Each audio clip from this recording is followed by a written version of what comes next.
What's up, everybody? This is Jude from www.jumpropevet.com coming to you with another jump rope tutorial. Today's tutorial is going to be focused on a move called the double under cross. The double under cross is simply a combination of two moves, the double under and the crossover. And before you start, if you don't know how to double under and you don't know how to crossover, you may want to check out my two tutorials on that. I have a tutorial on double unders and a tutorial on the crossover. I can link to those in the comment section below. This is a great move for coordination, speed, timing, and also it's different from the regular double under because you're constantly crossing the rope around your body like this. So what that's going to do is it's going to work your shoulder muscles a lot better than a regular double under because you're constantly doing this. Before we get started, please head over to www.jumpropevet.com. Get on the mailing list. Every week we publish a new blog post centered around healthy living, jump rope, and exercise. And also, do me a favor, hit that subscribe button and hit that bell icon so you can get notified every time we publish a new video. All right, with that, let's get into the tutorial. Ladies and gentlemen, welcome back for another tutorial. Today we're going to be looking at the double under crossover featuring examples from Floyd Mayweather Jr. and Sugar Ray Leonard. Alright, let's get it. This is a quick example of me demonstrating what a double under cross should look like. This is one way to do it, where you cross on the ascent and you uncross on the descent, and I'll explain the differences between the two methods as we go on in this tutorial. I'm going to explain 10 keys to success that help me master this move. The first one is to not go right into a double under cross from a basic jump. You want to start with a regular double under and use that as your liftoff point to get your momentum going and to get your rhythm going. Number two is make sure that you master the double under and the crossover before you try this move. It's going to be very difficult if you don't know these two moves first. Number three, another thing that helped me is just trying to get one rep of the double under cross before I try to string consecutive reps together. If you just do one rep, it takes the pressure off and you can get your mechanics down. Once you get your mechanics down, then you can start stringing consecutive reps together. Number 4 and 5, timing. Timing is really important.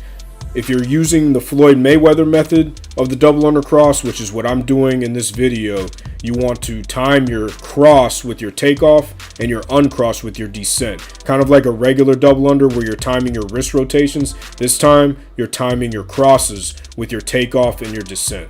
Number 6, this is really key here. Since you're having to use your wrists to rotate the rope back and forth from a cross to an uncrossed position, you want to make sure that your wrists are loose and flexible, but that they don't get out of control. Because the minute that you get out of control, the rope is going to go flying and it's going to mess up the entire sequence. Number 7, this is one thing that really helped me.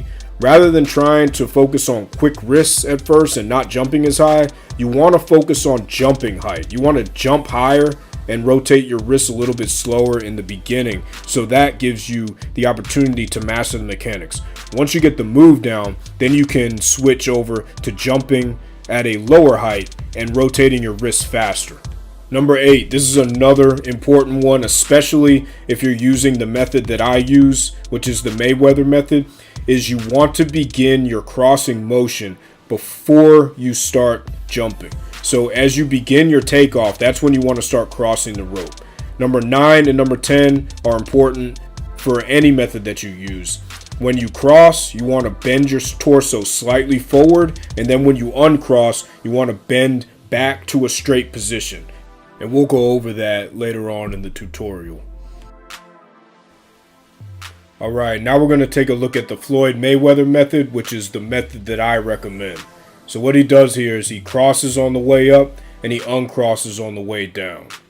We're going to look at it in slow motion. Again, starts with the double under, crosses on the way up, uncross on the way down. Cross on the ascent, uncross on the descent. This is the way that I recommend learning this move. It makes it a lot easier because you're getting the hardest part of the move out of the way first, which is the cross, and then all you have to do is uncross on the way down.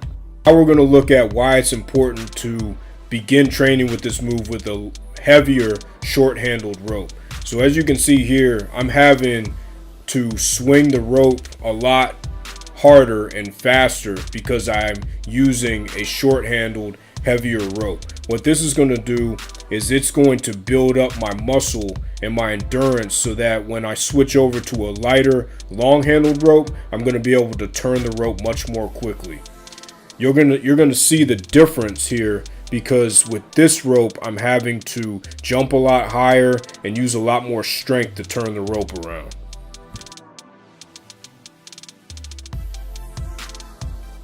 So let's compare the short-handled crossover with the long-handled crossover. Right here, I'm able to turn this rope much more quickly. I'm not jumping as high because I can rotate my wrists a lot faster because the rope does not weigh as much. And that's key here. But the key also is to start your training with the double under crossover with a short-handled rope. So that way you can build up your muscle. You have the feedback. You have a better idea of where the rope is. So when you switch to a long-handled, lighter rope, you find it a lot easier to both turn the rope, and you have a better idea of where the rope is because you've been training with a short-handled, heavier rope. So here, I'm not having as much trouble turning the rope. It's a lot more fluid because it weighs a lot less. But this kind of proficiency only comes with training with a short-handled, heavy rope first. So that's what you want to do with this move and with double unders in general. Build up your resistance by training with a heavier rope, so that way when you switch over to a lighter rope or a CrossFit rope, these double unders and double under crosses will not be as difficult for you because you built up that muscle and you built up that endurance. Alright, so let's go into this move and figure out what the mechanics are and what the method to the madness is. So you can see I start with a double under and then I go into consecutive string of double under crosses, but I'm only able to do that because I steady myself. I start with a double under and then I'm rotating and timing my wrists according to my landings and my takeoff. So let's look at it in slow motion. I steady myself, I use a couple side swings, I use a crossover, I plant my feet, and then I take off into a double under to start to get my rhythm, and then I start into my double under crosses. So I'm timing my cross with my takeoff. You can see I'm perfectly synchronized here. And then as I get to the apex of my jump, that's when I know that it's time to uncross and complete the double under cross. So you uncross at the height of your jump as soon as you feel like you're about to start toward the surface. Make sure that you're making enough room for yourself on the cross for your body to get through. That's really important. The last thing you want to focus here from the front view is to keep those wrists flexible but controlled. You have to rotate your wrists fairly quickly in this move, but if you get out of control, the rope is going to go flying. So let's look at the side view. Now if you notice here, when I do my cross, I lean over just slightly. I tuck in, and then when I uncross, I go out of that tuck. I untuck. That's the most important thing that I want you to see from the side view. Let's look at it in slow motion. So everything's the same here. I'm steadying myself. I plant, I do a double under, and then I go into the cross. I'm timing my cross with my takeoff, getting it perfectly synchronized. And then my uncross is timed with the apex of my jump. As soon as I feel like I'm starting to descend back toward the surface, that's when I begin my uncross to complete the double under cross. Now when you cross, you want to bend slightly forward. You want to tuck a little bit so that you can complete your cross.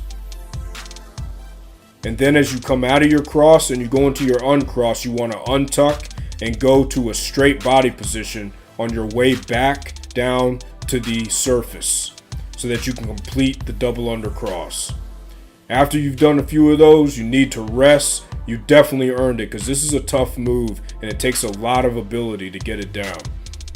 Now we're going to use Sugar Ray Leonard as a case study of another way to do the double under cross.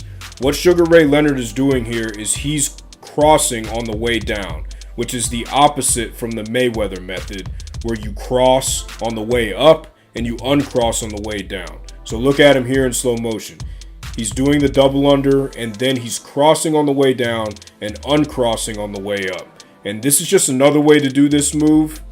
It's not right or wrong, but it's just another way. I don't prefer this way because I found that it's easier to learn it the way that Floyd Mayweather does it, where you cross on the way up and you uncross on the way down.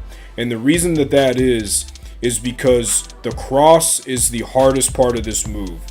And when you string together multiple double under crosses, it can get tiring. So my opinion is that you want to get the hardest part of the move out of the way first. So if you can get the cross out of the way first, all you have to do when you're on your way down is uncross, rather than saving the cross for the second part of the move when you're tired and you're just trying to get through the move so you can get on to the next double under cross, if that makes sense. So you want to basically get the hardest part out of the way first. That's the way I recommend learning this move. So just to recap, and I'm going to hit the most important points here. When you're doing your double under cross sequence, you want to start with a double under. You don't want to go right into it from a basic jump. And you want to know the double under and the crossover before you start this move, because this move is simply a combination of the double under and the crossover. That's all it is. My recommendation is that you learn this move using the Mayweather method, where you cross on the way up and you uncross on the way down. Now, the last 2 points here, you already know about timing, how important it is. The last 2 points here are very important. You want to make sure that you lean slightly forward at your torso when you cross, and that you lean back into a straight body position when you uncross. So do it like Fat Joe. You lean forward and then you lean back. I know some people probably don't remember that song. That was probably like 15 or 16 years ago. Anyway, it's good to remember that for this move. You lean forward and then you lean back. All right, I appreciate you guys tuning in for the tutorial. Definitely stay tuned. We have more tutorials coming, more jump rope tutorials, more tutorials on intermittent fasting and nutrition. If you hadn't had a chance yet, make sure that you hit that subscribe button down below on the bottom right hand corner. It's the red button right there. And then hit the bell icon so you can be notified every time we drop a new video. Head over to www.jumpropevet.com. Get on the mailing list. It's completely free. You get life optimizing information centered around healthy living, exercise, and jump rope, delivered straight to your inbox every week. All right, until next week, I'll see everybody later. Have a great weekend and a good rest of your week.